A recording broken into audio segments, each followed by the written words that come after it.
tudo que eu faço tá voltado para um fim, que numa empresa é lucrar. Vi que eu estava trabalhando muito e ganhando pouco, dedicando 12, 15 horas de trabalho no dia e no fim do mês aquela recompensa não vinha. É o podcast para abrir bastidores, tá abrindo bastidores. Mas se você traz muito cliente, não olha para gerir esses clientes, dentro da prestação de serviço, né, o que acontece? Você vira caos. Você acaba que você não tem mais vida, você vive para entregar aquele serviço.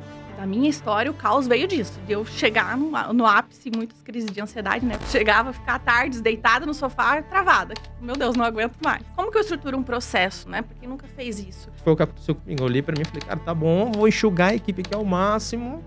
Beleza, é isso. Nós, como donos da empresa, nossa hora é a mais cara. Não sou eu que tenho que estar ali parando o tempo todo para ensinar todo mundo. Né? No digital muito se fala em faturamento. Mas as pessoas falam um pouco sobre lucro. Acho que é importante a gente falar sobre isso. Ela é arquiteta e urbanista com mais de 14 anos de experiência no mercado. Depois de passar por empresas de pequeno, médio e grande porte, decidiu abrir o próprio escritório e transformar tudo o que aprendeu em um método de trabalho sólido, organizado e consistente. Mestre e doutora, sempre acreditou que a formação acadêmica não prepara profissionais para empreender. E foi justamente dessa dor que nasceu a sua missão: ensinar outros arquitetos a estruturarem negócios lucrativos e funcionais. Hoje, o método que ela criou já transformou o escritório de mais de 3.400 arquitetos, ajudando cada um deles a sair do caos operacional e se tornar um gestor de verdade, com processos, clareza e lucro. A convidada de hoje é a Aline Zanoni.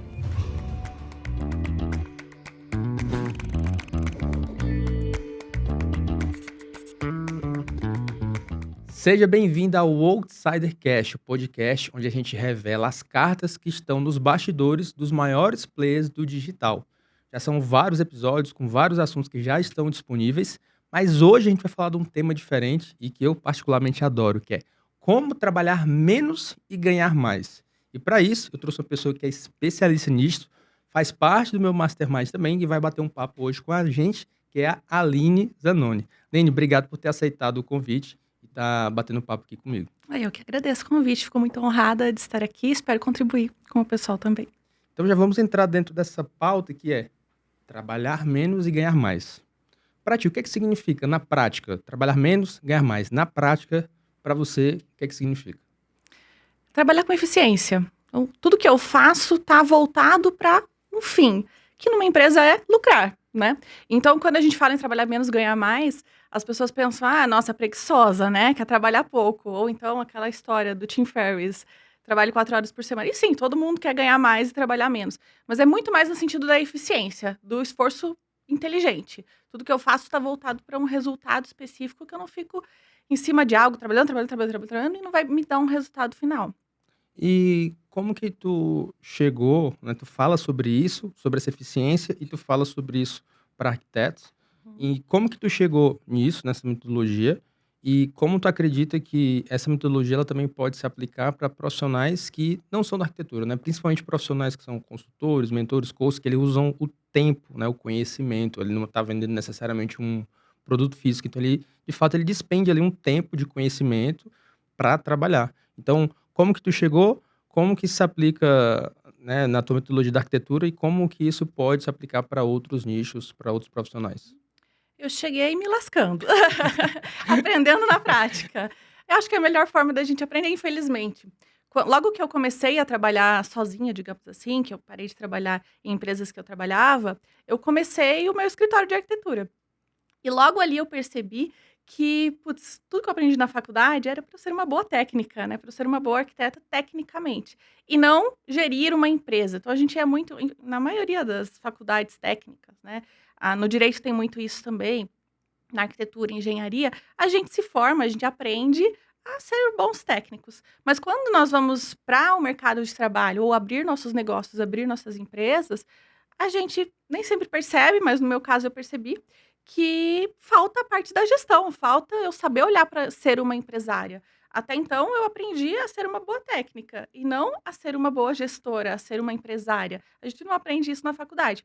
Então, na minha história, no meu caso, foi muito na prática. Comecei a trabalhar, vi que eu estava trabalhando muito e ganhando pouco, dedicando 12, 15 horas de trabalho no dia e no fim do mês aquela recompensa não vinha. Então, eu sempre fui uma pessoa muito ambiciosa, eu queria muito na vida. Então, logo nos primeiros meses, eu já falei, isso aqui não dá pra mim. Preciso fazer algo diferente, preciso mudar. E aí eu comecei a estudar mais sobre isso. Eu já estudava, porque eu era coordenadora nos escritórios que eu trabalhei, então eu olhava para a gestão, olhava para a parte do delegar, como é que eu fazia uma gestão de equipe, mas é muito diferente quando você tem a tua empresa, né? Quando você começa o teu negócio. Então, quando eu comecei o meu, eu vi, putz, isso aqui tá um caos. Eu tô focando muito em trazer cliente, que sim, é importante, mas se você traz muito cliente, não olha para gerir esses clientes, dentro da prestação de serviço, né, que era o meu caso, o que acontece? Você vira o caos. Você acaba que você não tem mais vida, você vive para entregar aquele serviço. Então, a gente tem muito, eu vejo isso muito no digital também. A gente começa fazendo. Então, tô olhando para a técnica, tô olhando para. E eu fiz isso também no digital, né? Na minha outra empresa, que foi. Eu fazia o meu site, eu fazia o meu tráfego, eu fazia absolutamente tudo. Porque no início você não tem tanto caixa, tanto budget para colocar ali. Só que facilmente você cresce e fica nessa coisa de eu tô fazendo e o negócio não cresce. Não tô olhando para a gestão, porque a gente tá preocupado em entregar, a gente tá preocupado em fazer. Então, da minha história, o caos veio disso, de eu chegar no ápice, muitas crises de ansiedade, na época não se falava de burnout, lá em 2015, né? Mas eu tenho quase certeza que eu tive um burnout, porque foi assim, chegava a ficar tardes, deitada no sofá, travada, tipo, meu Deus, não aguento mais. E eu não via recompensa no fim do mês. Então eu comecei a olhar para isso, comecei a estudar sobre gestão e aplicar no meu negócio. E aí foi que eu estruturei toda uma metodologia voltada para arquitetura, mas que funcionaria em qualquer negócio, porque gestão é gestão em qualquer negócio, né?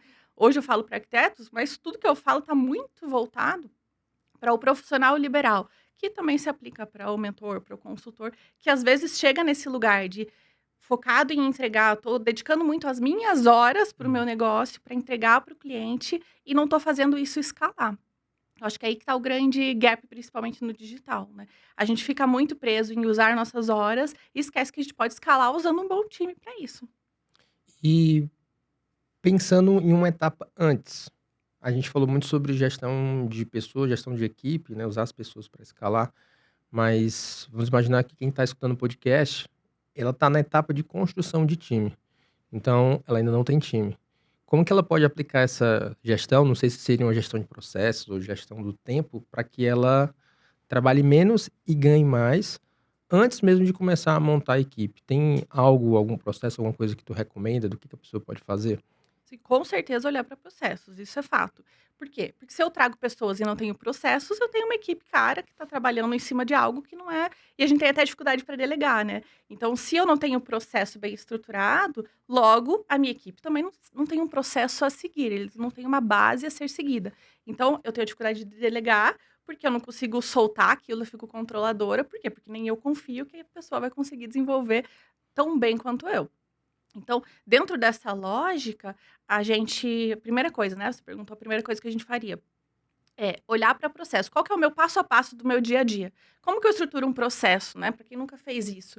É escrever, fazer um fluxograma de tudo que eu faço. Simples assim. As pessoas pensam, nossa, eu vou fazer um super processo. Isso não precisa ser algo complexo. Pode ser algo simples. Se eu tô com um papel na mão, escrevo o que eu faço primeiro, o que eu faço depois. Qual que é o checklist que eu uso aqui? Qual que é o segundo passo? O que eu implemento nesse ponto? Então, por exemplo, a primeira coisa, dentro dos projetos, né? Primeira coisa, eu faço um briefing com o cliente. Segundo, eu vou fazer uma ata desse briefing, nesse nível de detalhamento. Então, quando eu olho para o papel e sei o passo a passo do que eu estou fazendo, eu consigo facilmente passar isso para alguém, transmitir isso para alguém.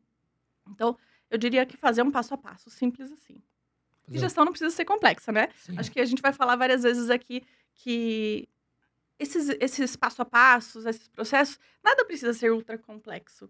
E muito pelo contrário, se for complexo, a gente não faz. Então, tem que ser simples. Interessante que tu falou sobre fluxograma. Eu sou uma pessoa que também gosto muito de criar essa parte de organização, essa parte de processo, mas eu, particularmente, tenho essa dificuldade quando eu vou sentar para escrever, detalhar, porque parece que é um pouco mais complexo ou um pouco mais moroso. Então, eu acredito que tem muita gente que não cria esse processo por conta disso, né? Porque, nossa, vou ter que parar, vou ter que escrever, vou ter que digitar. E antes eu fazia isso. Parava escrevendo, editando, principalmente porque, no meu caso, às vezes eu tenho que passar uma estratégia de alguma documentação para alguém. Isso não está documentado em nenhum lugar. E para eu evitar ficar falando várias vezes, ensinando várias vezes sem estar nada documentado, então primeiro eu documento, depois eu explico. Só que aí eu ia te perguntar se tu já está utilizando isso, teve algo que me ajudou muito, que é uma coisa chamada ChatGPT. Por quê? Porque eu tenho essa dificuldade de parar para escrever.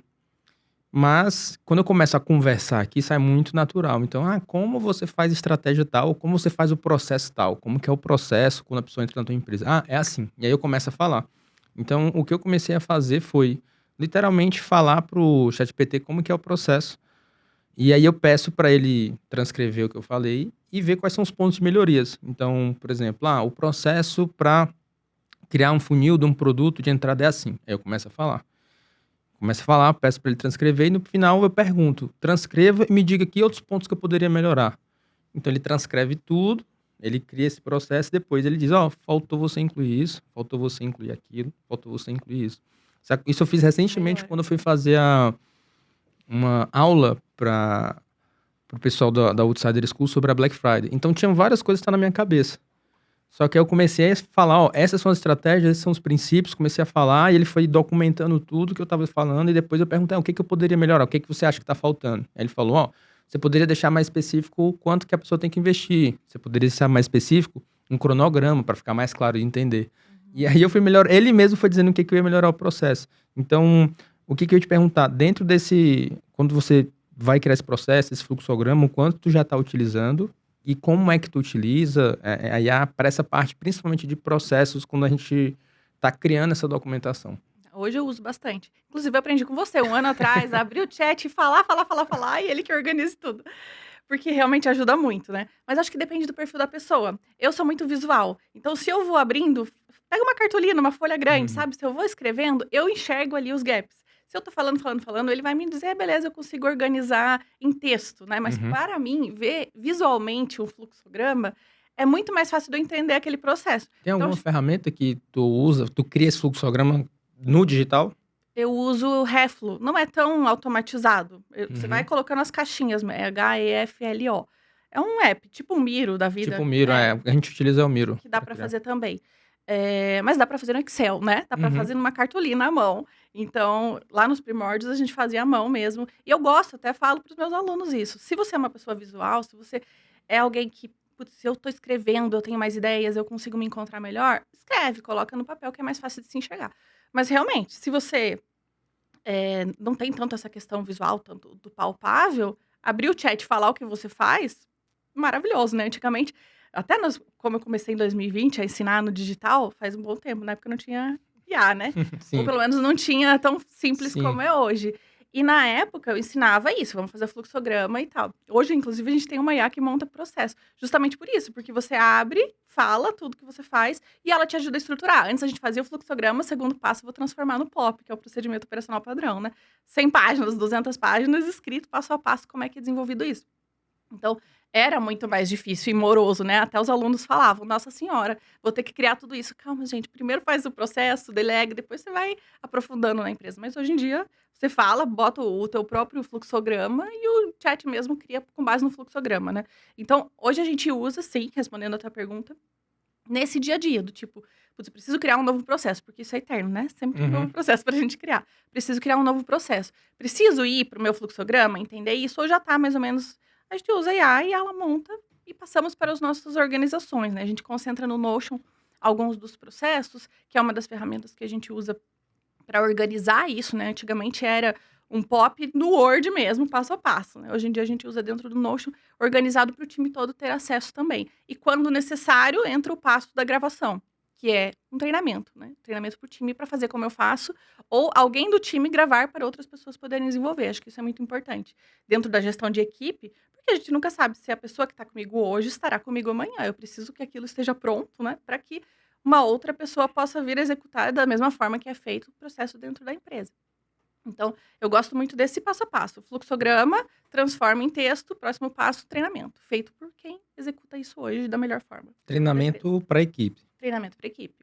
Que aí seria o segundo passo, né? Então, tenho esse processo, agora eu vou trazer alguém da equipe para passar para ela esse conhecimento. Isso. É bem interessante isso que tu tá falando, sobre essa parte de processo, de criar o processo, eu até coloquei aqui, né? Processo igual a você. Porque eu lembro que uma vez a gente fez um processo de consultoria de criação de processo.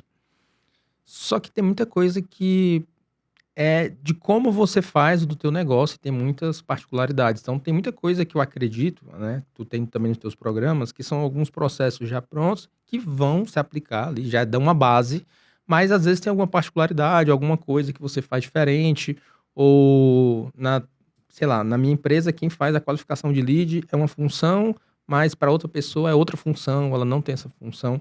Então, esse processo tem que ser adaptáveis. Então, é um exercício de você sempre criar, né? Então, beleza, eu vou pegar um processo de alguma empresa, um processo comercial, um processo de arquitetura, mas eu vou ter que ainda ir lá e colocar a mão, porque é a forma como você faz, né? Então, a forma como você faz, às vezes tem a ver com a cultura da tua empresa. Então, na minha empresa, a gente tem um tipo de cultura. E na tua empresa pode ter outro tipo de cultura. Então, algumas coisas você admite que eu admito, ou algumas coisas eu não admito que você admite. Então, isso já vai mudar um pouco a forma de fazer o processo, né? E é uma coisa que não é... Como é que eu posso dizer? Não é tão sexy, né? Parar para criar, estruturar processo. Mas quando você começa a bater nessas dores de... Eu, como mentor, né? Ter que ficar explicando várias vezes a mesma coisa. Das pessoas terem várias vezes a mesma dúvida. Eu não tenho nada escrito, eu tenho que ficar explicando. Ou, no teu caso, o arquiteto que vai começar a delegar ou tá perdido no passo a passo. Aí você começa a ver que, putz... Qual diferença faz quando você tem isso documentado, né? Porque você, de fato, economiza muito tempo. E quanto que é o ponto que a gente vai falar agora, quando a gente começa a ir para gestão de equipe, te economiza muito tempo. Principalmente pensando no quê? Nossa, coloquei uma pessoa na minha equipe e essa pessoa não deu certo. Vou trocar. E aí, acho que para quem está assistindo o podcast, que tem equipe, sabe o como isso é... Nossa, trazer de novo, a pessoa já estava conhecendo, tem que iniciar de novo o processo. E se eu tenho isso tudo documentado, fica muito mais simples. Aqui são as informações da empresa, isso é o que a gente faz, isso são os scripts, é assim que a gente faz, tá aqui o gestor de tarefas. Então vai ficar mais... Óbvio que ainda vai ter o processo de adaptação dessa pessoa, né? Como qualquer outro cargo, enfim. Mas ter essa documentação, ela ajuda muito. E aí, o que eu ia te perguntar, dentro de... Tem os processos... Vou começar a contratar a equipe.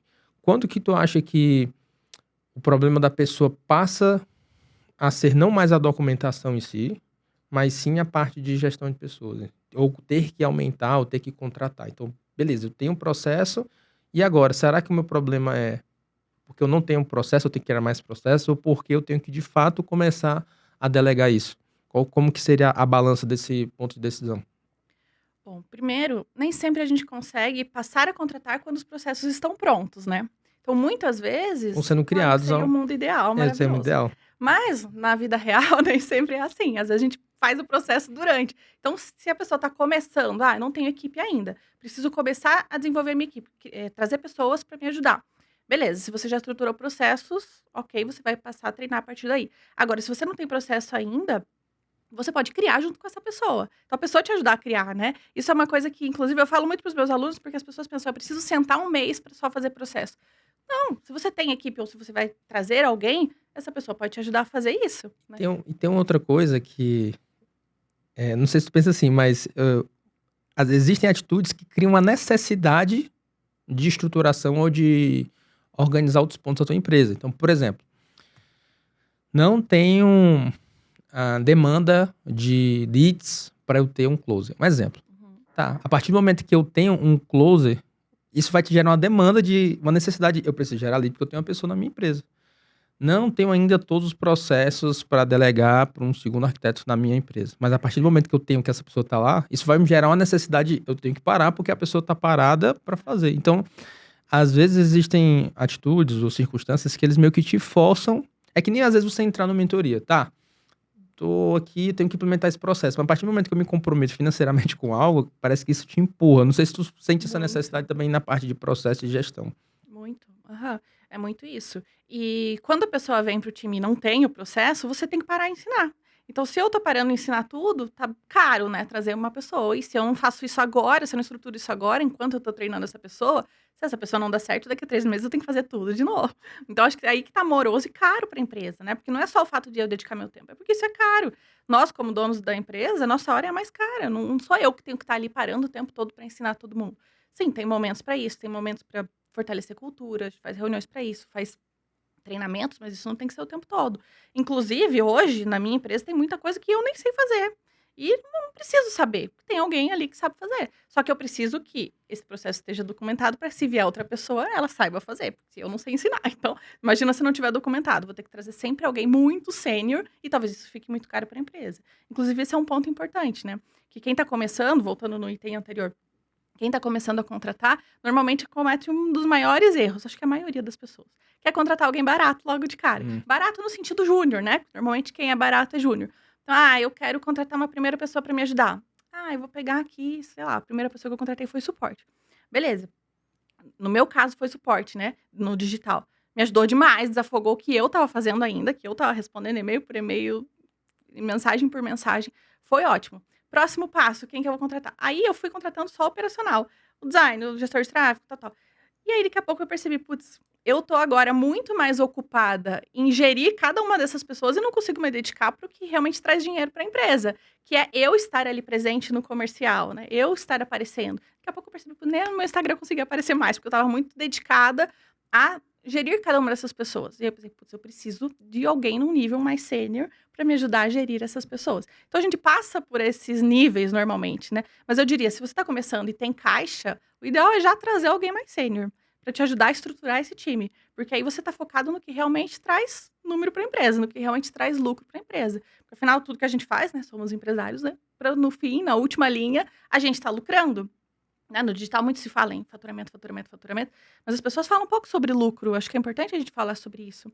De entrar na última linha e ver o que ficou verdinho lá. Porque eu posso faturar milhões e lucrar muito pouco, né? Então, eu prefiro faturar menos e ter uma lucratividade maior em porcentagem, que aquilo, na prática, em dinheiro no bolso, seja mais do que ter números só para mostrar placas por aí, né?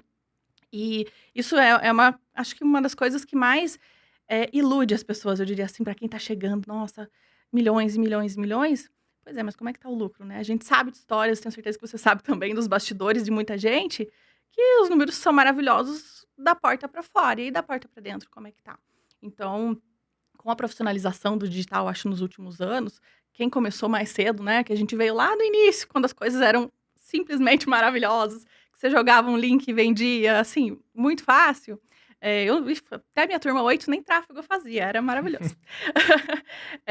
Quem veio muito dessa época, às vezes está muito habituado as coisas davam muito certo, bota o link e acontece, e aí depois, quando entrou mais gente no mercado, começou a ter dificuldade com isso. Por quê? Porque não estava gerindo, estava só botando link, né? Vamos ver que negócio acontece. E aí agora eu preciso contratar, e agora eu preciso colocar tráfego. Beleza, e como é que tá o teu resultado na última linha? Como é que tá o teu lucro no final das contas? Que é o que importa, né? A gente trabalha para pagar os nossos salários, que não é o lucro, é o nosso salário, que a nossa empresa está pagando, mas no fim das contas a empresa precisa lucrar para ela viver, para ela sobreviver. Se a empresa não está lucrando, ela vai morrer em algum momento. Não tem caminho. É o QFB, quanto fica no bolso, no final das contas, né? Realmente, mesmo sendo uma operação do digital, tem operações que são mais custosas e se você não tiver o que a gente está falando nessa parte de gestão, até para saber que às vezes contratar uma pessoa mais barato pode ser até mais caro para o teu negócio, né? Então, se você não tiver essa gestão para entender isso e acompanhar os números, às vezes você pode estar faturando muito, mas está ficando com lucro ruim, por exemplo, como alguém está colocando os processos errados. Então, há um suporte que não está fazendo o processo certo e está aumentando o reembolso, e você vai ver isso lá na última linha, porque faturou, você viu, você não acompanhou quanto que foi a taxa de reembolso, e quando você viu foi erro de atendimento de processo, por exemplo, de suporte, que não está atendendo direito, etc. O mais importante, né? Alguém tem que estar olhando para isso. Porque a gente vai trazendo pessoas para a equipe, agora eu tenho alguém que faz isso, agora eu tenho alguém que faz isso. Beleza, mas quem está olhando para os números, para as métricas, para os KPIs de cada área? Alguém precisa estar olhando para isso. Se eu não tenho um gestor, tem que ser eu. Eu que tenho que olhar para os números da minha empresa, né? Ou como é que eu faço o lucro aumentar? Eu preciso olhar para os meus KPIs, para as minhas métricas de cada uma das áreas. Então, cada um da empresa, cada pessoa mesmo, tem que ter as suas métricas. Tem que ter o seu número a percorrer, né? Como é que eu avalio alguém se está indo bem na minha empresa, se está crescendo, se eu tenho que demitir, se eu tenho que contratar outro? É um número. O que é o número? Às vezes é um funcionário que a gente não consegue mensurar. Tipo, um closer, a gente consegue facilmente mensurar. Vendeu, tá indo bem. Não vendeu, não tá indo bem. Agora, existem o próprio suporte, né? Como que você faz para avaliar um suporte? Tem que criar métricas, porque é muito mais subjetivo. O que é um suporte bom? Ela tá recebendo muitos feedbacks dos alunos, feedbacks positivos. Ou tá respondendo X mensagens por dia. Assim eu consigo trazer para o número, trazer para o palpável, não deixar tão subjetivo e conseguir avaliar. Então, tá funcionando? Não tá funcionando? O que isso tá dando de retorno para minha empresa? Porque eu posso ter um suporte que responde 10 mensagens no dia e um suporte que responde 100 mensagens. Qual que é mais lucrativo para minha empresa? Nem sempre é o de 100, né? Se tá fazendo 100 mal feitos, também não é o de 100. Então, mas a gente precisa ter essas métricas que são os KPIs da empresa em todas as áreas, porque senão não tem como a gente avaliar lucro no fim das contas. Né? Aproveitando que a gente entrou nessa pauta de equipe e falou sobre essa diferença, né, de júnior, sênior, como que tu define, qual que é a tua regra para contratar ou para indicar para algum aluno quando ele deve contratar uma pessoa mais júnior ou quando ele deve contratar uma pessoa mais sênior? Qual que seria esse termômetro, essa régua do tipo, não, você precisa de uma pessoa mais júnior ou não, no teu caso seria uma pessoa mais sênior? Depende muito da necessidade, né? Então, se hoje eu preciso de alguém para cumprir algo muito operacional, normalmente alguém mais júnior vai dar conta. Vai demandar treinamento? Vai, assim como alguém sênior também demanda treinamento, porque as pessoas pensam que contrata alguém sênior não precisa treinar, né? Mas precisa treinar igual. E até treinar a cultura da empresa mesmo, isso independente da pessoa que está vindo. Às vezes a pessoa trabalhou em muitos lugares, tem uma experiência incrível, mas ela precisa entrar dentro da cultura do teu time e agir como, porque se você está permitindo que o teu sênior não está agindo conforme a tua cultura, todo mundo abaixo dele também a cultura foi-se embora, né? Então, primeira coisa é entender qual que é a minha demanda. Se a minha demanda é extremamente operacional, ela não pode ser cara também, né? O mão na massa, o operacional do dia a dia, ele precisa ser barato para que a conta feche lá na última linha do lucro, assim como a gente estava falando antes. Então, por exemplo, na arquitetura, que é algo mais palpável para a gente falar. Eu faço projeto, a pessoa que está desenhando, modelando o 3D, não pode ser uma pessoa cara para mim, porque é a parte mais operacional da empresa, o que a gente mais faz. Então, é o que mais tem hora, digamos assim, em termos palpáveis. O que mais tem hora na empresa. Se eu tenho muita hora disso, normalmente essa hora precisa ser mais barata. Logo, alguém mais júnior. Mas alguém júnior tem que cuidar muito. Essa linha é muito tênue, né? Mas, normalmente, eu preciso de alguém mais sênior, quando essa pessoa tem uma função que demanda mais... Como é que eu digo? Ela precisa ter mais decisões. Ela precisa tomar mais decisões no dia a dia. Porque a gente não pode concentrar todas as decisões na gente, né? Então, se a pessoa ela tem essa função de tomar mais decisões, logo ela precisa ser mais sênior. Ou ela precisa liderar alguém, ela precisa ser mais sênior. Mas, às vezes, por exemplo, vou contratar um designer. O designer, ele pode ser júnior, ele pode ser sênior. Aí eu vou ter que entender a minha demanda. A minha demanda é de um profissional júnior ou de um profissional sênior, né? Às vezes eu preciso que o designer faça uma página muito bem construída. Aqui, dentro do nosso negócio, uma página que anda rápido me gera lucro. Logo, eu preciso que essa pessoa tenha a senioridade de entender até que ponto que eu posso tecnicamente chegar para que essa página me dê resultado e lucro. Enfim, mas uma pessoa sempre vai olhar para o hard skill e o soft skill, né? Para quem não sabe, o hard skill é muito mais a técnica, soft skill muito mais o comportamental. Então, a gente erra, às vezes, no início, acho que no início, porque depois todo mundo se lasca e entende que não dá, né? Início, a gente olha só para a técnica. Preciso contratar alguém bom para desenvolver isso aqui tecnicamente. Mas se você não olha para o soft skill, que é a parte comportamental, se a pessoa está alinhada com a tua cultura, está alinhada com a forma que você quer que sejam feitas as coisas, ou até mesmo, assim, coisas simples, né? Como é que a pessoa entra numa reunião, se ela liga a câmera ou não. Se isso é importante para você precisa considerar. Então, normalmente a gente contrata por hard skill e demite por soft skill, né? Demite pelo comportamental, demite porque a pessoa não está se alinhando com o time. Então, por que isso acontece? Porque não se contrata pensando na soft skill, não se contrata pensando no comportamental. Se eu faço isso lá atrás, lá no início, contratar olhando para hard skill e soft skill, logo eu economizo no processo. Toda vez que a gente tem que demitir e contratar, a gente gasta, né? Para a empresa é caro demitir e contratar. Então, eu preciso trazer a pessoa certa já de início. E aí, entender se ela vai ser alguém mais júnior ou mais sênior, tem que vir antes de abrir a vaga. Achei muito legal isso que tu falou sobre o nível de júnior e de sênior, né? Sobre decisões. Então, quanto que a pessoa tem que ter de tomada de decisão ou de autonomia, né? De decisões. Então, se ela tem que ter uma tomada de decisão de autonomia maior, então ela tem que ser alguém mais sênior, mais júnior. E tem um outro ponto também, que eu particularmente considero quando vai contratar alguém que é mais júnior ou mais sênior, que é o quanto você sabe daquilo que essa pessoa vai fazer. Então, o seu conhecimento daquilo que você está contratando. Então, tem esses dois pontos, conhecimento e decisões. Eu vou já explicar a minha visão sobre isso, porque o papo estava tão bom que eu nem puxei as cartas. Eu estava olhando para ela e lembrei, eu não puxei as cartas. Então, para quem está assistindo o episódio pela primeira vez, existem algumas cartas aqui que o convidado puxa. E, no final é que a gente vai puxar essa pergunta aqui, que geralmente é uma pergunta um pouco mais polêmica. Algumas são mais, algumas outras são menos. Então, a Aline vai puxar aqui.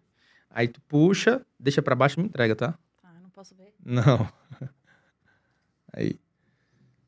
Não dá nem pra se preparar, né? Não, essa não dá. Deixa eu ver aqui. Essa aqui é legal. Deixa aqui. Vamos lá, voltando.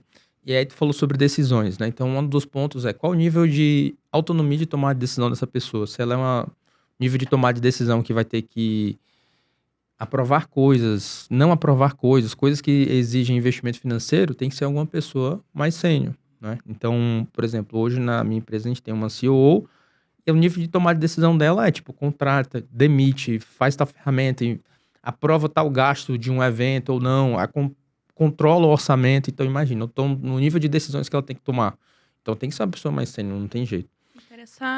E você ter a liberdade de ter essa autonomia com ela. Então, Sim. se a pessoa não é sênior, você nunca vai confiar Sim. em que a pessoa pode tomar esse tipo de decisão, logo vai tomar o teu tempo mais espaço mental teu. Então, você está contratando alguém para essa função, não faz sentido.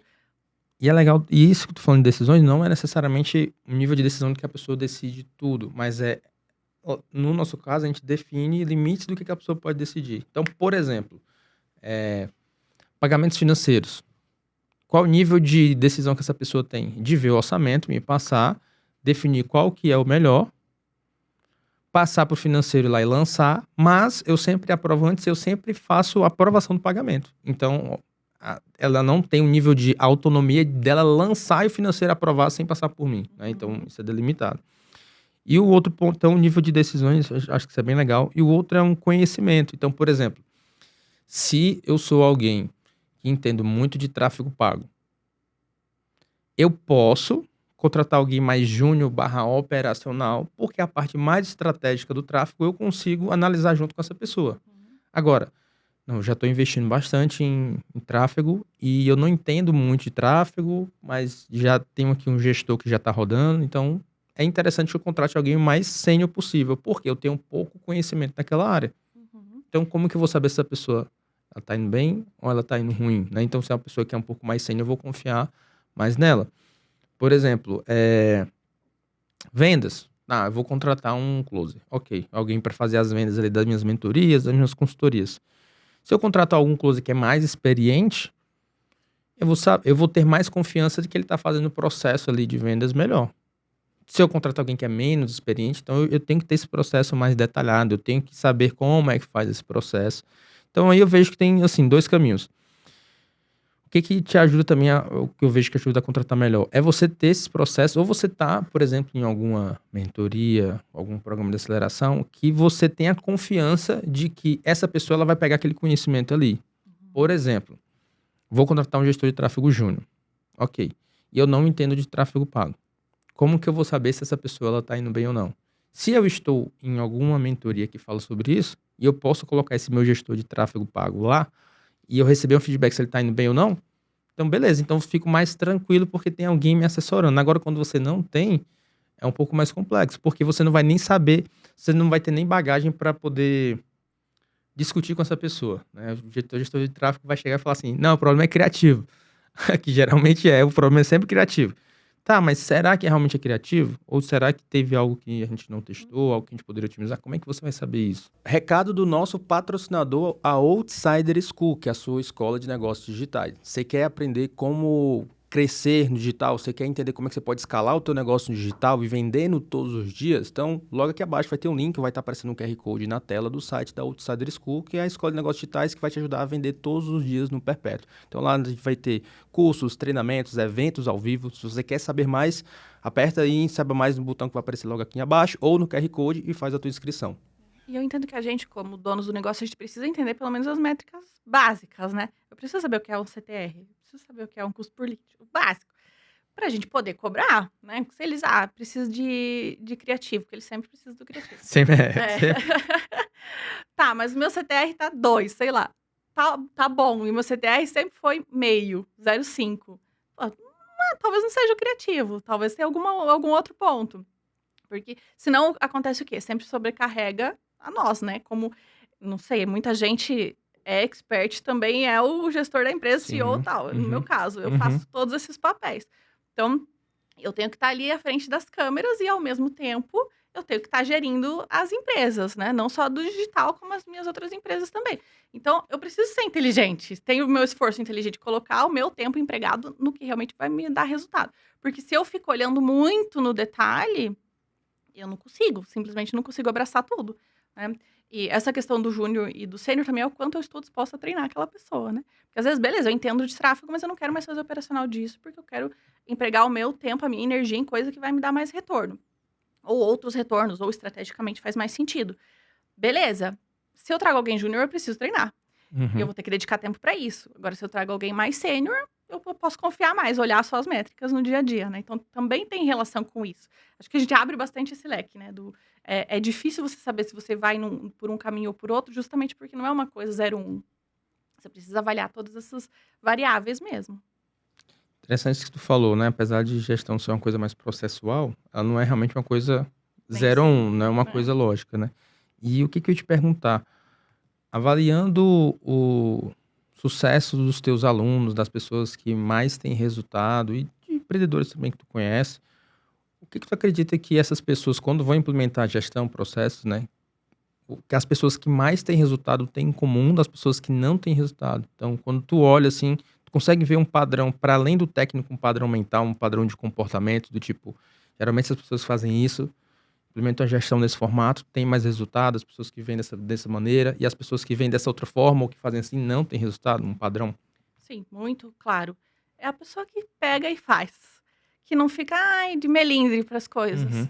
E pode parecer, tá, nossa, todo mundo fala sobre isso. Gente, mas é muito real. Às vezes a pessoa, ela tem... Você olha e pensa, putz, essa pessoa, ela precisa se esforçar muito para chegar lá. Mas se ela colocar o esforço inteligente nisso, ela vai chegar. Se ela tiver a fim de fazer o negócio acontecer, ela vai chegar.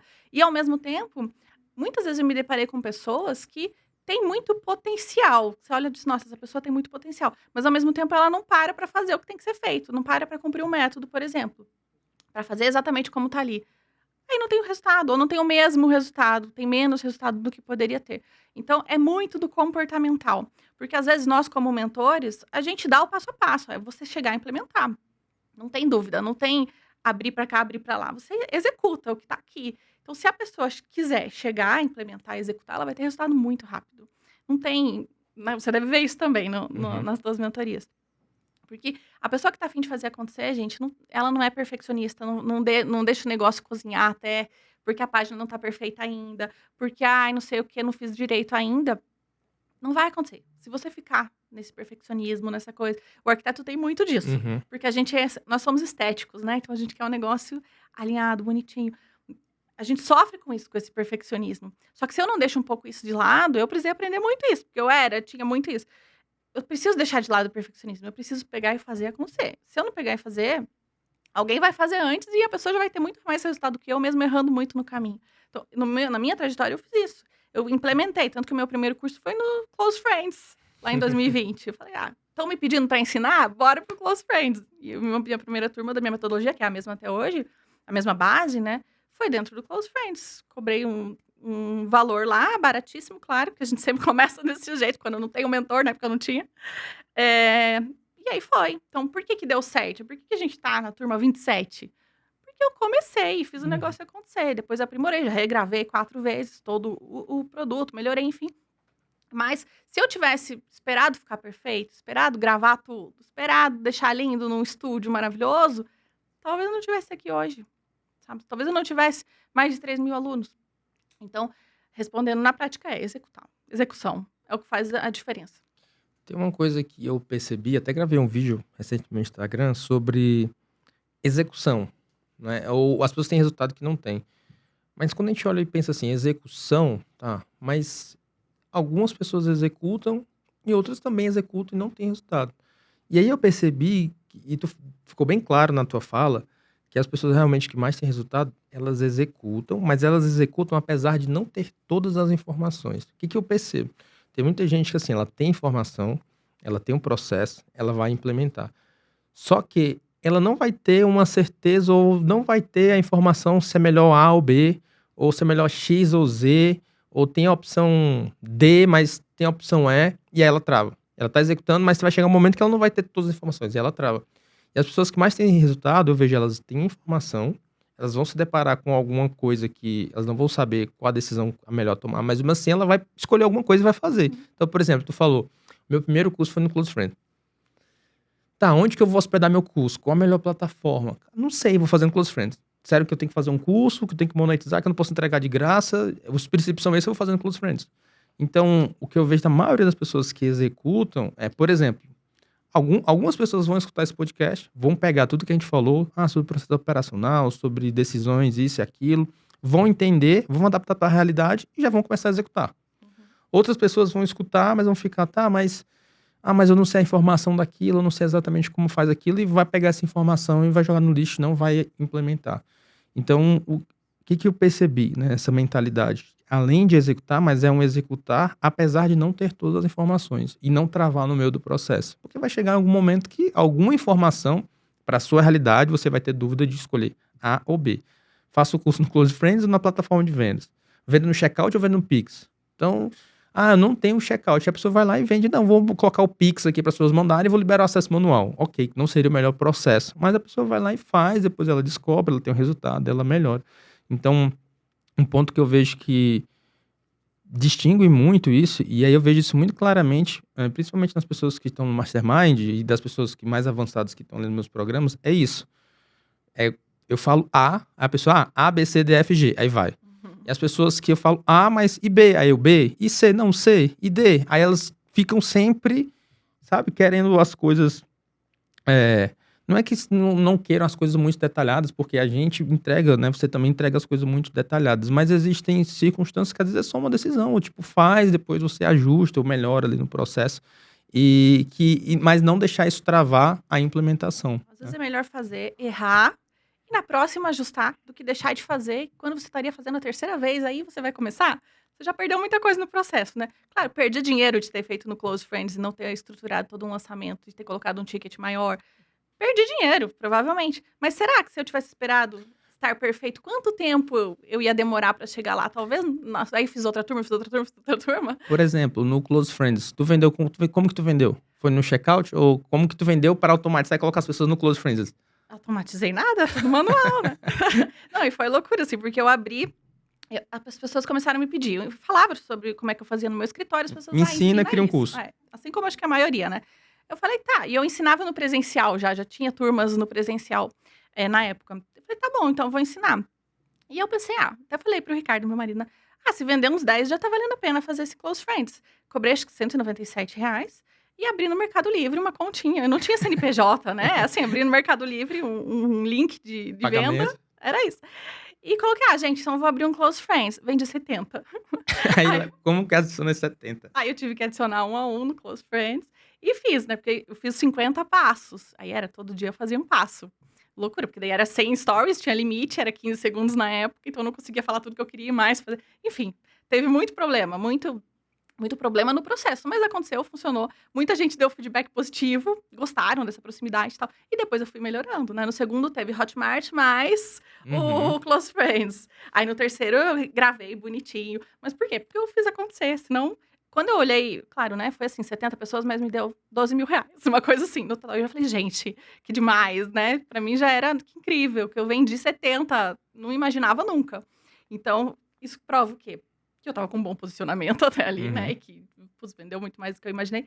E segundo, se eu não tivesse feito isso, talvez essas pessoas iam comprar outras coisas e tal, e iam ter se dissipado, elas estavam prontas para comprar ali naquele momento, né? E tem pessoas dessa primeira turma que estão até hoje comigo, que estão na mentoria, que passaram por todos os meus produtos. Então, eu abri a porta. Mesmo que eu cobrei 197 numa coisa que hoje é 2.500, claro, muito mais estruturada, né, com muito mais entrega, eu poderia ter feito mais dinheiro vendendo para essas 70 pessoas a 997, poderia. Mas, olhando pontualmente, acho que olhando a longo prazo, nunca vai valer a pena você esperar muito para lançar alguma coisa, para fazer algo acontecer. Total. Falando de processos, uma coisa que a gente busca quando cria é trabalhar menos, né? Então, você vai começar a ganhar mais, trabalhar menos. E como que fica a cabeça para que a pessoa... Porque tem algumas pessoas que, de fato, sentem essa culpa, né? Mas trabalhando a cabeça de eliminar ou trabalhar essa culpa do estou trabalhando menos... e estou ganhando mais, né? Tem algo que tu vê que a pessoa tem que alinhar ali da mentalidade, né? Principalmente porque tem muitas pessoas que são atreladas a eu preciso estar fazendo muito, e às vezes quando você cria esse processo, as coisas estão fluindo mais fácil. Óbvio que vão surgir outros problemas, mas você vai deixar de fazer certas coisas operacionais e você vai acabar tendo... Acho que o empreendedor nunca tem, mas ele vai ter um tempo mais livre em que ele vai ter que alocar ali o que ele vai fazer, não mais para coisas operacionais, por exemplo, não vou mais responder os e-mails, né? No teu caso, tá? Com o que eu vou alocar meu tempo agora? Né? Então, essa decisão de alocação de tempo e esse sentimento do estou trabalhando menos, como que eu trabalho isso na minha mentalidade? Tu já passou por isso? Tu viu algum aluno passando por isso? Realmente a gente fica com esse sentimento de tem algo errado, Tem né? algo errado, Tá né? esquisito, que eu não tenho nada pra fazer. Inclusive, esses dias, uma mentorada minha falou: gente, eu tô muito madame, eu não tenho o que fazer. Aí fez o quê? Criou outra empresa. Às vezes a gente não Arrumou um consegue, outro probleminha, né? arrumou um outro problema pra começar, tá tudo bem. Mas como é que eu entendo? A primeira coisa é realmente ajustar a mentalidade, entendeu? O que você quer? Porque talvez você seja uma pessoa que você quer estar sempre ocupada. Aí você leva pra terapia, né? Eu quero estar sempre ocupada, Sim. porque eu preciso provar pra mim mesma que eu... Ou então, eu imagino que dinheiro só vem quando eu me ocupo muito. Se eu tenho essa mentalidade, né? Entendo como uma crença financeira, de que eu preciso trabalhar muito pra fazer dinheiro, então isso você tem que levar pra terapia. Porque não necessariamente. Mas, se o teu caso é, putz, eu tenho essa energia, eu quero fazer acontecer. Beleza, então emprega um esforço inteligente, né? Eu uso muito essas palavras do esforço inteligente, porque para mim tudo na gestão de uma empresa é esforço inteligente. A nossa cabeça tem que estar voltada para o que gira o ponteiro. Então, se eu tenho um time que pode me ajudar a desenvolver, eu tenho o processo estruturado, deleguei lindamente, o que eu vou fazer? Eu vou olhar para como crescer mais os meus negócios, ou vou abrir um braço da minha empresa. Eu sou essa pessoa que não consegue ficar parada. Eu tenho 3 empresas, então nunca tem algo que eu digo, nossa, não tenho o que fazer, sempre tenho o que fazer. Que seja o próximo passo. O que eu vou fazer? Olhar para a estratégia de marketing dessa outra empresa. Beleza. Sempre tem o que olhar o que fazer. Mas eu acho que é importante a gente sempre olhar para a gente, olhar para o nosso dia a dia e ver ao que eu tô colocando meu tempo, no que eu tô colocando minha energia, focando mais minha energia. Se eu chego nesse lugar de, eu tô com muito tempo livre e é isso que eu quero pra mim, tudo bem. Talvez essa seja uma realidade, né? Eu agora, como recém-mãe, percebi que tem coisas que não é tanto escolha. Então, escolhi ser mãe, então logo muitas coisas nas minhas empresas precisam ser adaptadas para não depender tanto de mim, principalmente nesse primeiro ano. Então, olhei para isso antes, organizei para que eu pudesse ter minha filha tranquila e não surtasse nesse momento. Porque é difícil você ver o mundo acontecendo e você tá ali parada, né? Tem gente que quero parar tudo, parar de trabalhar e cuidar do meu bebê. Eu não sou essa pessoa. Eu já tô louca pra trabalhar. Igual eu te falei, né? Quando você me mandou mensagem falando, nossa, vai ser ótimo pra eu já botar o pezinho na água. Porque a minha bebê tem 2 meses, tá, gente? Pra quem não sabe, vai fazer 2 meses daqui a 3 dias. Então, pra mim, é muito bom, por exemplo, estar aqui hoje e falando sobre trabalho. Isso me faz bem. Mas tem gente que gosta, né? Enfim, ou quer ficar mais tempo ali. Então, acho que é muito entender sobre você, olhar pra dentro, entender. Faz sentido pra mim? Eu quero trabalhar 4 horas no dia. Beleza, se esse é o teu objetivo, então o que eu preciso fazer nessas 4 horas para que as minhas empresas rodem, para que eu lucre e para que esse esforço dessas 4 horas sejam produtivos e me deem o resultado que eu busco. Então, você vai ter que sempre alinhar a tua vida pessoal, o tempo que você quer disponibilizar para as tuas empresas e o resultado que você quer ter. Porque também, talvez, eu quero ter X resultado em 2 anos. Talvez você vai precisar trabalhar mais do que você está querendo trabalhar. Sim. Então, é importante ter essa maturidade também, né? Esse trabalhar menos e ganhar mais não vem dessa imaturidade de, eu quero ter uma vida tranquila, trabalhar da praia, olhar só meu WhatsApp e é isso. Eu não vejo assim, eu vejo como é uma escolha de vida. Eu quero, mas eu preciso entender que isso aqui vai me levar a um outro lugar. Se você quer chegar em X lugar e isso não é possível dedicando as suas 4 horas, você vai precisar abrir mão de alguma coisa. Então, você vai ter que ter a maturidade de entender.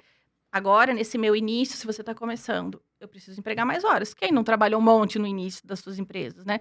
Então, acho que é muito de escolha. Eu posso escolher agora, vou acelerar. Vou trabalhar 15 horas, 16 horas por dia, porque eu quero levar minha empresa em tal lugar. E eu quero colocar minha energia nisso. Aí você tem que olhar se essa energia está sendo realmente bem empregada ou se está sendo uma energia burra, né? Que eu estou ali trabalhando em coisas que eu poderia estar delegando para alguém que tem uma hora mais barata que a minha, né? Olhando bem de uma forma prática. Ou se eu realmente estou empregando meu tempo num esforço inteligente, como eu falei. Então, é tudo, né? 2 pesos, 2 medidas. Escolhas. O que eu quero pra mim e aonde que eu quero chegar. Achei bem legal falar sobre esforço inteligente, eu fui anotando algumas coisas aqui que eu estava lembrando. E o que eu vejo também como um esforço inteligente? Tem algumas coisas que eu peguei lá do trabalho 4 horas por semana, e ele fala sobre a ação que ele chama do único dominó, que vai derrubar uma peça que você derruba que vai derrubar todas as outras.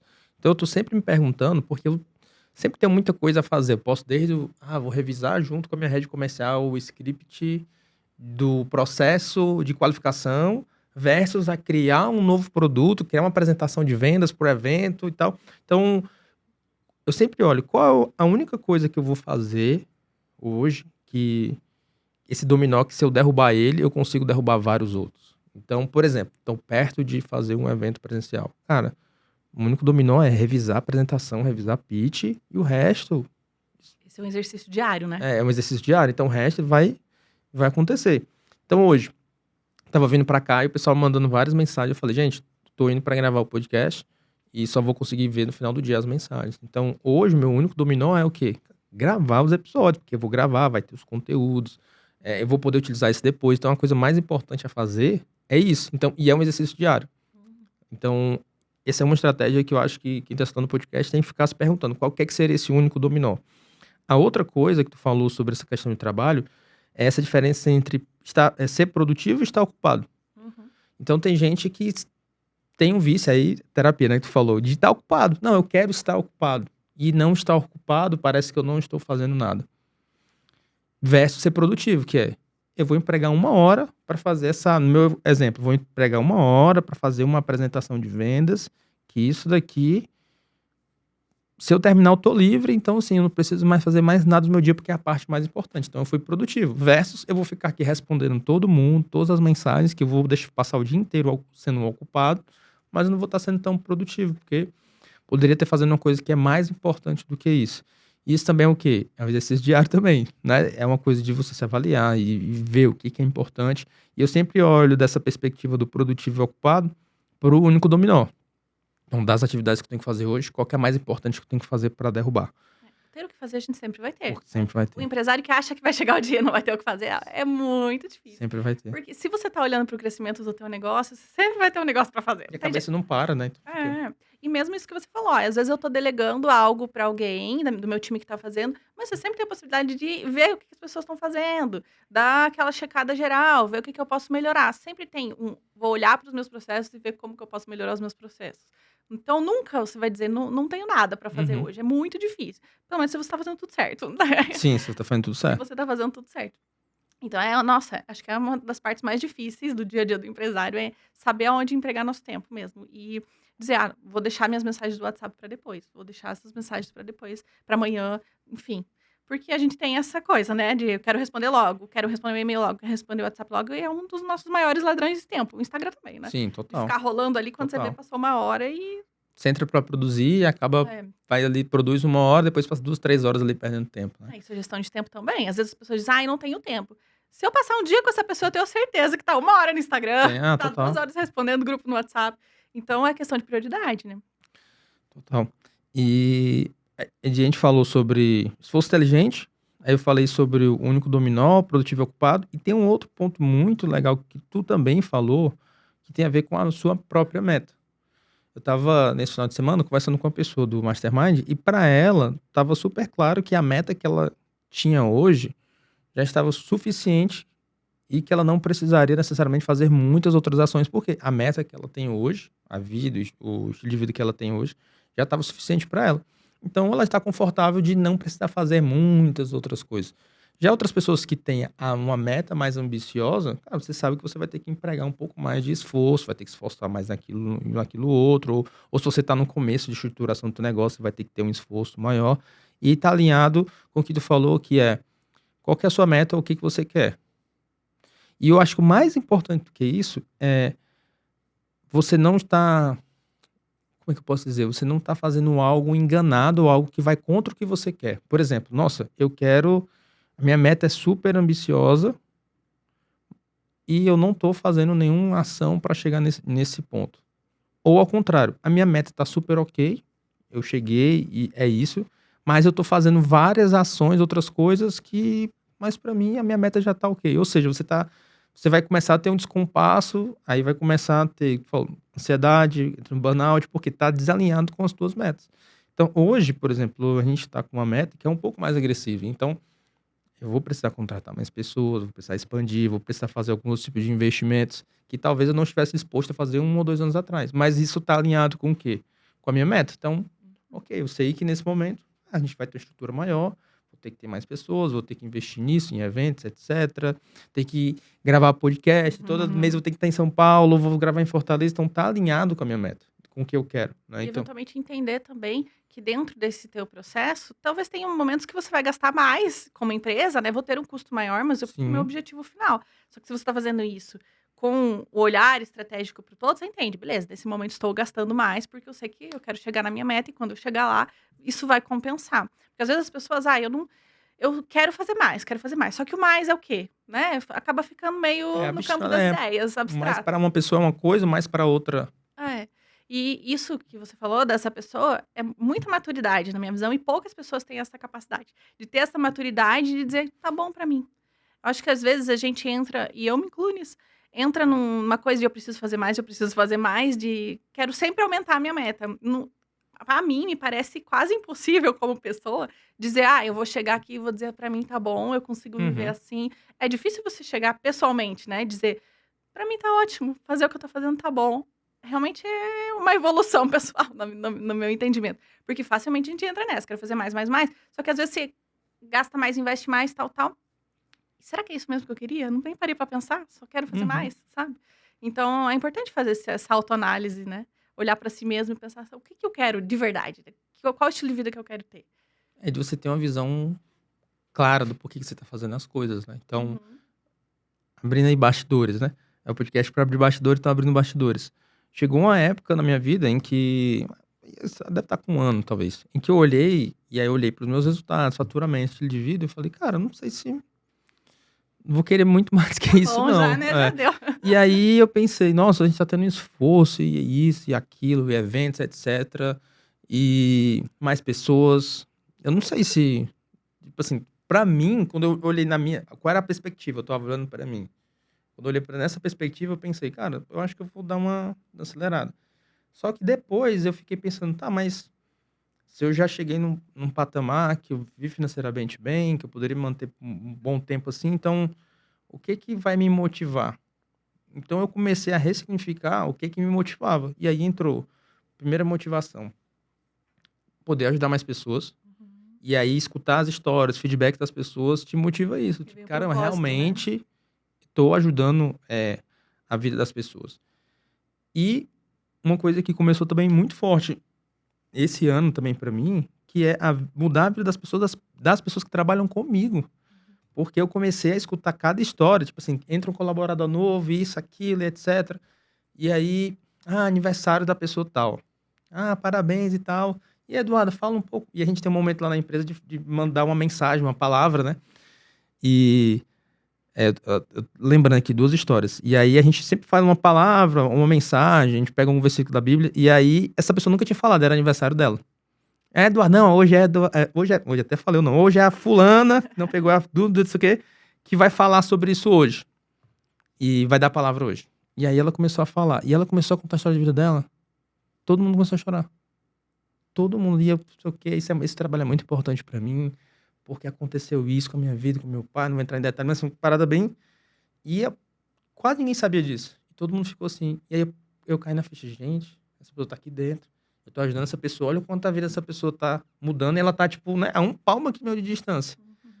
Outro também, aconteceu um outro aniversário de uma outra pessoa que tava falando, e na verdade não foi nem no aniversário dela, foi no nosso evento presencial que a gente fez, a gente tava num momento assim, na mesa, todo mundo, né, e aí validação, foi muito legal e tal, obrigado por você trabalhar comigo e tal, etc. E essa pessoa que ela nunca fala, ela começou a falar, agradecendo as pessoas, e ela disse, não, a fulana sabe, eu quero falar uma das pessoas, não posso. Fulana sabe o quanto isso é importante pra mim estar aqui, porque antes de estar trabalhando aqui, meses atrás, antes dela começar a trabalhar com isso, eu tava vendendo bombom, caixa de chocolate por 10, 20 reais no sinal. E eu não tinha noção que ela tinha passado por isso. E aí eu comecei, escutando essas histórias, reforçou que, caramba, realmente não é só sobre mim, nem só sobre os meus alunos, mas as pessoas que estão sendo ajudadas também com essa economia que gira por conta da minha empresa, né? Então, assim, pessoas, famílias, estruturada, aí a gente teve a bebê agora, a gente também aqui também tendo neném, então aumentando a família, eu pensei, gente, olha o tanto de boca que tem aqui pra gente ajudar a sustentar, né? Então, eu acho que o principal é isso, o que você tá fazendo, o que você tá fazendo? Porque realmente vai chegar uma época que você vai parar pra pensar e vai olhar, tipo, cara, tá bom, que foi o que aconteceu comigo, eu olhei pra mim e falei, cara, tá bom, vou enxugar a equipe aqui ao máximo, beleza, é isso. Aí depois eu olhei pra outra perspectiva, tá, mas será que isso vai me fazer chegar em mais pessoas, ou ajudar mais pessoas? Não vai. E aí depois, quando eu olhei pra perspectiva também das pessoas que trabalham comigo, parece que como as histórias estão mais perto, as pessoas estão no dia a dia ali com você, sabe, isso ganha uma proporção diferente.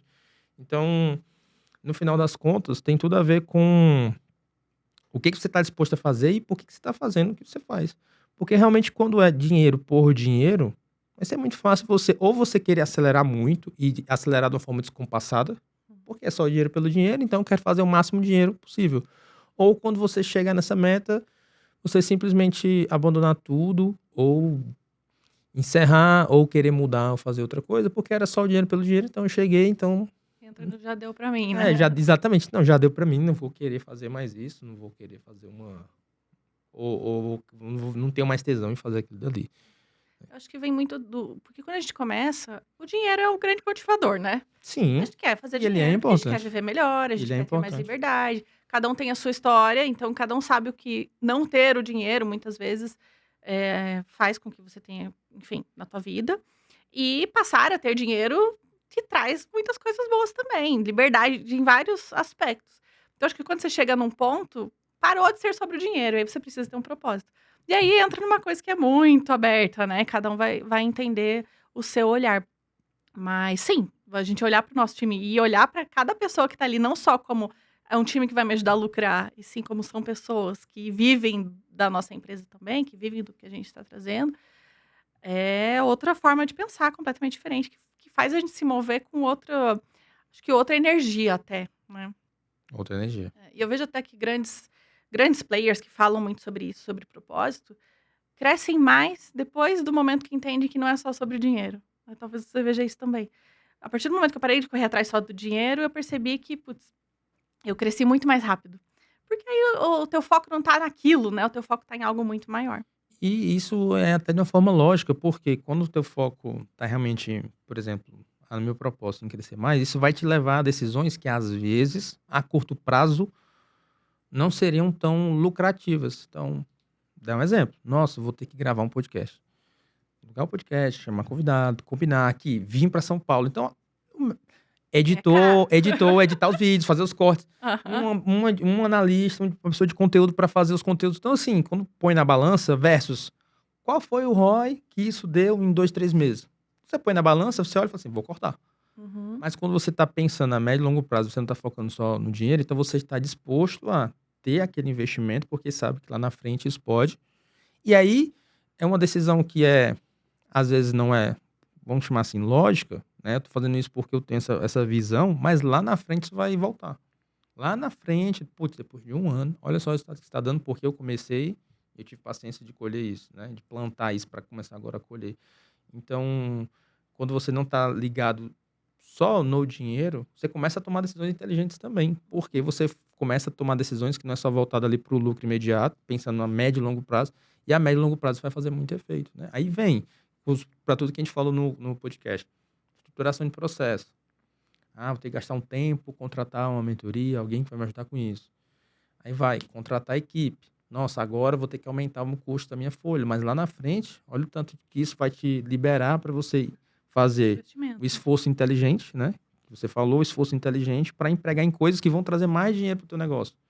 Então isso começa a fazer um empilhamento que lá no final a conta começa a fechar, né? E trazer mais resultado para a empresa também. E quando a gente faz isso olhando com essa estratégia, com esse olhar de, eu tô colocando minha energia aqui, mas isso vai me dar um retorno. Seja um retorno financeiro, seja um retorno de propósito mesmo. Porque pode ser que a gente busque um retorno só de propósito que não tem a ver com dinheiro, né? as coisas começam a fazer mais sentido também. Porque é tão ruim você trabalhar no dia a dia sem ter uma coisa por trás, né? Sem ter algo ao que percorrer. Eu acho que muita gente que chega, às vezes, no burnout, que muitos se tem hoje em dia, é porque tá muito com esse olhar de faz, e esquece de olhar pra si, esquece de olhar pro lado. A gente entrou num lugar bem propósito aqui, né? Sim. Que é bem profundo. Mas, putz, é tão importante olhar pra isso. E é subjetivo mesmo, não tem como, né? Aí a gente tá num podcast de gestão falando sobre propósito. Mas a gente tem que alinhar as coisas, não tem como, né? tem A gente, como. como empresários, assim, a gente precisa olhar para número, precisa olhar para o lucro, não tem como fugir disso se você quer ter uma empresa que cresce, para você não trabalhar à toa também, no fim das contas, isso não te dá um retorno, que vai te dar liberdade no dia a dia, que vai te proporcionar essa possibilidade de você poder ajudar pessoas cada vez mais. No fim, é sobre isso, sobre você olhar para todos os pontos e entender o que faz mais sentido para mim nesse momento, no meu momento de vida. Total. Já que a gente já tá nesse papo de mentalidade, propósito, de coach, vamos puxar a carta. Ai, meu E a Deus. carta tem uma pergunta alinhada com isso. Então, sobre mentalidade. A pergunta é a seguinte, Aline. Qual foi a escolha mais difícil que você fez, que na hora, quando você fez essa decisão, todo mundo ao seu redor dizer para não fazer, ou talvez até você mesmo dizer que não sei se eu vou fazer isso, mas, no fundo, você sabia que era o único caminho para crescer. Parecia ser uma decisão que não era tão inteligente. As pessoas talvez te diziam que não faça isso, mas no fundo você sentia que isso aqui era o que eu tinha que fazer para poder crescer. Difícil essa, mas eu entendo. Acredito que seja no momento que eu decidi abrir os leques das empresas. Porque eu tinha meu escritório de arquitetura, ponto. E quando eu decidi abrir minha empresa de educação, abrir minha outra empresa de contabilidade também, as pessoas dizem, você vai abrir muitas frentes, você vai estar focada em muitas coisas, vai dissipar a tua energia. E realmente dissipa um pouco a energia. Só que se eu não tivesse olhado para isso lá atrás, eu não teria feito tantas outras coisas. Então, eu entendo que hoje eu sou muito mais feliz como empresária, podendo ajudar várias frentes de profissionais que eu ajudo hoje, ter os meus clientes de projetos também, ajudar profissionais lá na outra empresa com serviços, né, na contabilidade, do que eu seria fazendo só projeto, sabe? E não que só projeto seja ruim. Talvez o objetivo de vida de muito arquiteto seja fazer muitos projetos e maravilhoso. Mas para mim, eu entendi na minha carreira que, por mais que eu fiz a faculdade de arquitetura e tal, eu queria ser muito mais empresária do que arquiteta. Sim. Então, eu fui criticada por isso, por quê? Porque, putz, arquiteto tem que estar na obra, tem que estar fazendo dia a dia, pisando no cimento e tudo isso. E eu entendi que para mim isso não era o que eu queria para mim, não era o que eu queria, não me via pisando no cimento todo dia daqui a 20 anos. E entrei no ramo da educação, né, e abri minha empresa de educação. Então, às vezes, o que no início parece, putz, eu tô abrindo mão de uma carreira que eu já tinha 5 anos de abrindo mão não, porque a gente ainda tem o escritório, mas no sentido de não focar tanto, colocar só minha energia ali. Muita gente falou: você é louca, vai parar de ter resultado do escritório, ou vai reduzir o resultado do escritório em prol de outras coisas. Sim, mas faz mais sentido para mim ter mais empresas e poder ajudar mais pessoas. Porque com o escritório eu faço alguns projetos por vez, estou ajudando alguns clientes por vez. Então, acho que entra muito nessa questão do propósito que a gente falou aqui, né? De entender que o que eu passei lá atrás, no início do meu escritório, e que eu consegui construir uma metodologia de gestão que faz o escritório de arquitetura ser lucrativo, e hoje poder ajudar outros arquitetos, designers de interiores que estão trabalhando muito e ganhando pouco porque não estão olhando para a gestão, para mim é um propósito de vida. Então, claro que isso também junta com a empresa crescer, isso também tem a questão do lucro no fim das contas, mas me move muito mais do que antes a minha profissão ser arquiteta. Acredito que foi esse ponto. Encaminhando para a nossa última pergunta, e não menos importante, se você tivesse a oportunidade de estampar uma frase em todos os outdoors do país, para todo mundo ler, ficar durante uma semana, durante todo o país, que frase ou que mensagem seria essa? Seja o arquiteto da própria liberdade. Porque a gente, como arquiteto, nós planejamos o que vai acontecer ali na frente. Se eu estou planejando a minha liberdade, eu estou entendendo o que eu quero para mim. O que é liberdade para mim, né? Liberdade é uma coisa também subjetiva. Liberdade para mim é ter mais tempo livre, então eu preciso arquitetar isso, projetar isso. Então, ser arquiteto da própria liberdade é uma frase que eu uso muito porque eu entendo que todo mundo precisa olhar para isso, aonde que eu quero chegar, qual que é a liberdade que eu quero ter, geográfica, financeira, seja o que for. Aline, muito obrigado por ter aceitado o convite, por ter batido esse papo. E quem chegou até o final, quer conhecer mais um pouco do teu trabalho, onde que te encontra? No Instagram, Aline Zanoni. No meu Instagram que eu falo com arquitetos. Tem o Instagram do escritório também, que é o Buclé Arquitetura. No YouTube, Aline Zanoni. TikTok, Aline Zanoni. Jogando meu nome no Google vai me encontrar. Muito E eu que agradeço o convite.